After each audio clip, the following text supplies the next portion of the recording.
L'objectif de cette vidéo est d'apprendre à simplifier des racines carrées. Car à la fin, tu as une écriture propre, pure de racines.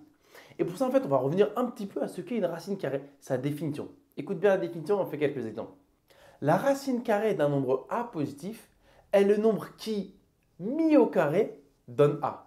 Tu vois, elle est un peu indigeste la définition, mais pourtant elle est pas mal. Un exemple tout de suite. Si je te dis racine de 25, donc la question à te poser, c'est je cherche le nombre qui, lorsque je le mets au carré, me redonne 25. Tu vois.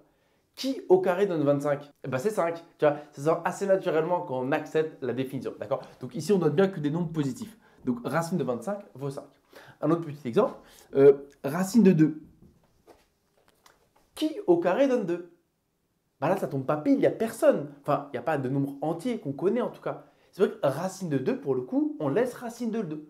Et on peut savoir à peu près combien ça vaut par contre. Tu vois, qui fois lui-même donne 2, c'est environ 1,414. D'accord? Mais ça ne tombe pas pile.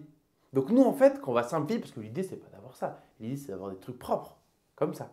Donc, tu vas être à la recherche en fait, de ce qu'on appelle des carrés parfaits. Des nombres comme ça. Des nombres, en fait, quand tu leur mets la racine, ça tombe pile. C'est eux qui vont nous permettre de simplifier les racines carrées. Je ne les ai pas tous mis, mais j'en ai mis certains pour qu'on puisse discuter. Racine de 4, bah 2. Qui au carré donne 4? 2. Racine de 9, bah ça fait 3. Qui fois lui-même donne 9? 3. Racine de 16, ça fait 4.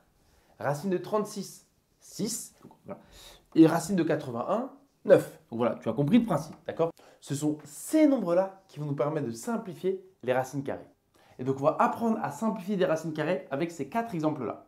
En fait, étape numéro 1, il faut que tu décomposes le nombre qu'on t'a donné. Parce que racine de 18, si on se pose la question, qui fois lui-même donne 18? Il n'y a pas, c'est pas 9. 9 fois 2, 18, mais ce n'est pas 9 fois lui-même, d'accord? Donc, ça tombe pas pile, c'est un peu comme notre racine de 2. Donc, étape numéro 1, il faut décomposer. Donne-moi une décomposition, en gros, qui fois qui donne 18? Et il faut être smart dans sa décomposition parce qu'il va falloir faire apparaître un carré parfait. Comme ça, on va pouvoir simplifier. Parce qu'à l'esprit d'un averti, pourrait dire que 18, c'est 6 fois 3. 6 fois 3, ça fait 18. Je l'écris comme ça en visuel. 6 fois 3. Pourquoi ce n'est pas intéressant? Parce qu'aucun des deux n'est un carré parfait. Donc on sent bien que ça va être une impasse. Il me faut donc une autre décomposition de 18. 9 fois 2. 9 fois 2, 18. Et dans 9 fois 2, il y a 9. Et 9, c'est un ami. Donc en fait là, racine de 18, on peut dire que c'est racine de 9 fois 2. Ensuite, on utilise une propriété, mais qui est assez innée en fait. Quand tu as un produit sous la racine, tu peux scinder la racine en deux. En fait, la racine d'un produit est égale au produit des racines. Des phrases que personne n'aime. Et voilà, je l'ai mise ici. En vrai, c'est la seule propriété qu'on va utiliser toute la vidéo, en plus de notre cerveau. Donc, une fois qu'on est là, on décompose en deux. Donc, ça fait racine de 9 fois racine de 2.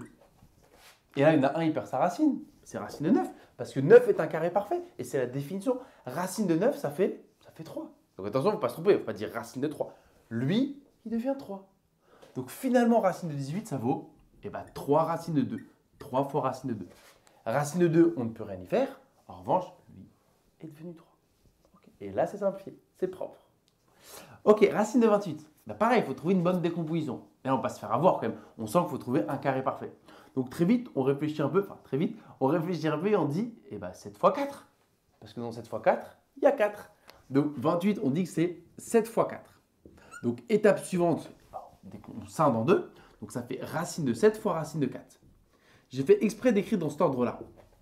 Pourquoi? Parce que celui qui perd sa racine, ce n'est pas forcément le premier. Parce que souvent, c'est ce qui se passe. Le nombre, après normal, qui n'a plus de racine, on le met devant. C'est plus joli. Mais ce n'est pas la règle qui te dit qui perd sa racine là. Racine de 7, on ne peut rien faire. Qui fois lui-même donne 7? Il n'y a pas, tu vois. 2 fois 2, 4. 3 fois 3, 9. Donc on est entre 2 et 3, mais on ne sait pas. En revanche, racine de 4, racine de 4, ça fait 2. Donc en théorie, ce calcul-là, il ferait racine de 7 fois 2. Et juste d'un point de vue esthétique, c'est pas très joli. Donc on va écrire 2 racines de 7. Donc finalement, la réponse attendue, si on veut simplifier racine de 28, ça fait 2 racines de 7. Allez, racine de 300. En fait, il est un peu gros, mais il est relativement simple. Dans 300, qui est notre ami? 100.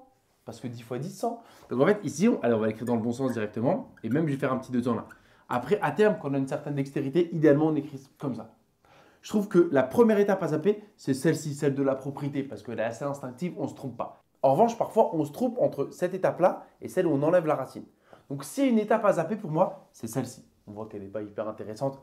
Elle est visible ici. Maintenant qu'on a dit que 300 c'était 100 fois 3, et bien lui, je l'ai dit, racine de 100 ça fait 10. Donc réponse 10 racine de 3. Ok. Le dernier j'aime bien. Donc 72, il faut décomposer. On réfléchit un peu, on dit généralement on connaît tous 9 fois 8. Normalement on est à l'aise. Racine de 72, on sait que c'est 9 fois 8. Cool, parce que dans 9 fois 8, il y a 9. Et racine de 9, ça fait 3. Donc on est à 3 racines de 8. Mais c'est pas terminé. Parce que racine de 8 lui-même, on peut encore le simplifier. Parce que 8, c'est quoi? C'est 2 fois 4.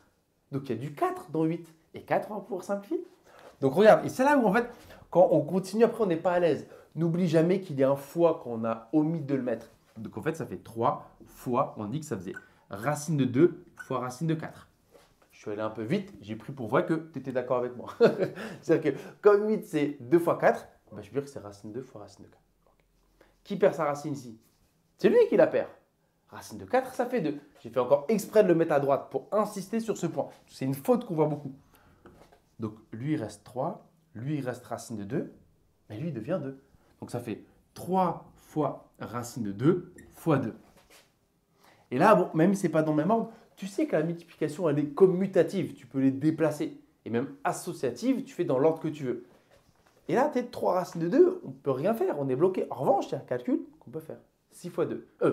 3 fois 2. Et comme la multiplication te rend ça licite de les bouger finalement, eh ben on n'a qu'à le faire, vu qu'on peut. Donc 3 fois 2, ça fait 6. Donc finalement, la réponse, c'est 6 racine de 2. N'y avait-il pas un moyen de le voir plus rapidement? Si, il y avait un moyen. Mais là, celui qui le voit direct, il est fort. Parce que 72, en fait, c'est 2 fois 36. 2 fois 36, 72. Et racine de 36, 6. Donc voilà comment on peut y aller. Alors, une étape, même si, bon, voilà, quand on a un exercice à faire, on ne le voit pas forcément directement. Bon, j'espère que ça t'a plu, que j'ai réussi à t'expliquer comment est-ce qu'on faisait pour simplifier des racines carrées.